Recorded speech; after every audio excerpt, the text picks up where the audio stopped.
ఈరోజు జనసేన పుట్టినరోజు జరుపుకుంటుంది. హోలీ కూడా కలిసి వచ్చింది. నేచర్ కూడా సపోర్ట్ చేస్తూ ఉంటుంది అట్లా.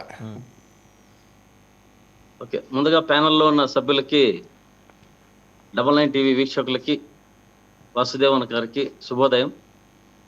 ముఖ్యంగా జనసేన ఆవిర్భావ దినోత్సవం అందరికీ కూడా జనసైనికులకి, పవన్ కళ్యాణ్ గారికి శుభాకాంక్షలు తెలుపుతూ, వంశపారంపర రాజకీయం వదిలిపెట్టి కార్యకర్తలను చూసుకోమని చెప్పి ఒకసారి ఈ సందర్భంగా పవన్ కళ్యాణ్ గారికి సూచన కానీ, సలహా కానీ, లేదంటే కార్యకర్తల తరపున నేను చెప్పినట్టు కానీ అనుకున్నా, ఏదనుకున్నా పర్వాలే, కుటుంబ పాలన వదిలిపెట్టి వారు చెప్పినట్టు పక్కన పెట్టి కార్యకర్తలను, డ్రైవర్ల నుంచి కానీ ఆయన చెప్పాడు, రాజకీయంలో ఎక్కడి నుంచి అయినా పైకి రావచ్చు నాయకుడు అనేవాడు, వారందరికీ ప్రోత్సాహం ఇవ్వాలని మనస్ఫూర్తిగా కోరుకుంటున్నాను.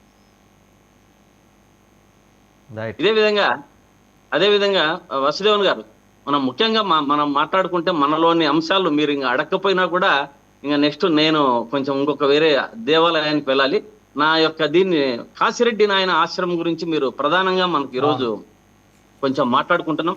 దాని గురించి నాకు ఒక 10 నిమిషాలు కేటాయిస్తే నేను మాట్లాడి వేరే కొంచెం మాట్లాడే లోపలే లోకేష్ గారు ఇంటర్వ్యూని అయ్యారు. ఆయనే తన సొంత నిధులతో మొత్తం పునర్నిర్మాణం చేస్తానని హామీ ఇచ్చారు. ఆయన క్షమాపణ కూడా చెప్పారు. ఇంకా మీరు తెలుగుదేశాన్ని తప్పట్టడానికి ఏం అవకాశం లేదు.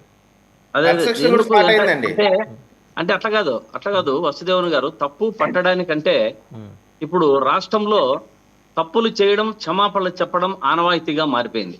కానీ ఈ రోజు మరి భిన్నంగా, అంటే ఏదైతే ఫారెస్ట్ డిపార్ట్మెంట్ పవన్ కళ్యాణ్ గారి చేతిలో ఉందో దానికి ఆయన చెప్పకుండా వారు ఏదో ఈ కార్యక్రమంలో బర్త్డే, హ్యాపీ బర్త్డే మన జనసేన అని పుట్టినరోజు సందర్భంగా వారి యొక్క బిజీగా ఉంటూ దాన్ని లోకేష్ గారితో చెప్పించడం చాలా భిన్నంగా అనిపించింది.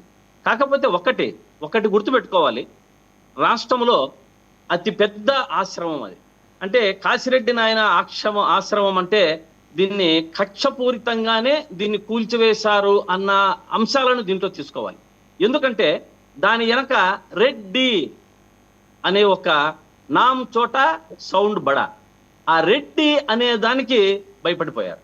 అంటే ఈ కాశిరెడ్డి నాయన ఆశ్రమం ఎలా ఉంటుందంటే రాయలసీమ జిల్లాలో అనంతపూర్ కానీ, కడప కానీ, కర్నూలు కానీ, ప్రకాశం జిల్లా, నెల్లూరు జిల్లా, ఈ నెల్లూరు జిల్లాలో దాదాపు రైతులంతా కూడా స్వచ్ఛందంగా కులాలకు కానీ మతాలకు కానీ అతీతంగా అక్కడ ఈ ఆశ్రమాలు దాదాపు 100 ఉన్నాయి. రాష్ట్రంలో 100 ఆశ్రమాలు ఉంటాయి.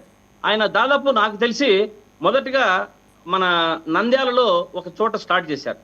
నంద్యాలలో స్టార్ట్ చేసినప్పుడు చిన్నగా అందరినీ ఆయన దగ్గరికి ఎవరు పోయినా కూడా ఏమిరా అనే సంబోధించే ఒక పెద్ద మనిషి ఆయన. అంటే కోట్ల విజయభాస్కర్ రెడ్డి గారు కూడా 1994లో ఆయన ఎన్నికల సమయంలో వారి దగ్గరికి పోయినప్పుడు వారు ఏమిరా విజయభాస్కర్ రెడ్డి అనే సంబోధించిన పరిస్థితి. అంటే ఇంతమందికి రాష్ట్రంలో అనాథలకు కానీ, అక్కడికి పోయే బాటసారులకు కానీ అటువంటి అంశాలను ఫారెస్ట్ డిపార్ట్మెంట్లో దాదాపు 40 ఏండ్ల నుంచి ప్రభుత్వ నిధులతోనే కట్టించిన సందర్భాలు కూడా ఉన్నాయి. అంటే ఆ ఆశ్రమాలు, అటువంటి ఆశ్రమం ఫారెస్ట్ మినిస్టర్కు తెలియకుండా, లోకల్కు ఎమ్మెల్యేకి తెలియకోకుండా, నడిపే పార్టీకి తెలియకుండా ఎలా కూలుస్తారు? దీంట్లో కూడా జగన్మోహన్ రెడ్డి గారి హస్తం ఏమన్నా ఉందేమో ఇంకా చెప్పలేదు వాళ్ళు. ఖచ్చితంగా ఉండే ఉండొచ్చు. ఎందుకంటే పార్టీని నడుపుతున్నదే జగన్మోహన్ రెడ్డి గారు కాబట్టి అది కూడా జరగచ్చు. ఈ ఆశ్రమానికి భూమానారెడ్డి గారి ఇంటికి కూడా ఆయన వెళ్ళిన సందర్భాలు ఉన్నాయి. ఇటువంటి ఆశ్రమాన్ని రెడ్డి అన్న పదంతో ఓన్లీ కాశిరెడ్డి నాయన అంటే ఆయన రాష్ట్రంలో ఒక్క కులాలకు మతాలకు అతీతంగా చేస్తున్నాడు ఆయన రెడ్డి అయినా కూడా. కానీ ఈ కూటమి ప్రభుత్వం ఏం చేస్తా ఉందంటే వారి యొక్క తెలుగుదేశం నాయకులకు, కూటమి ప్రభుత్వానికి మాత్రమే వాళ్ళు ముఖ్యమంత్రి, వాళ్ళు ఎమ్మెల్యేలు అనుకుంటున్నారు.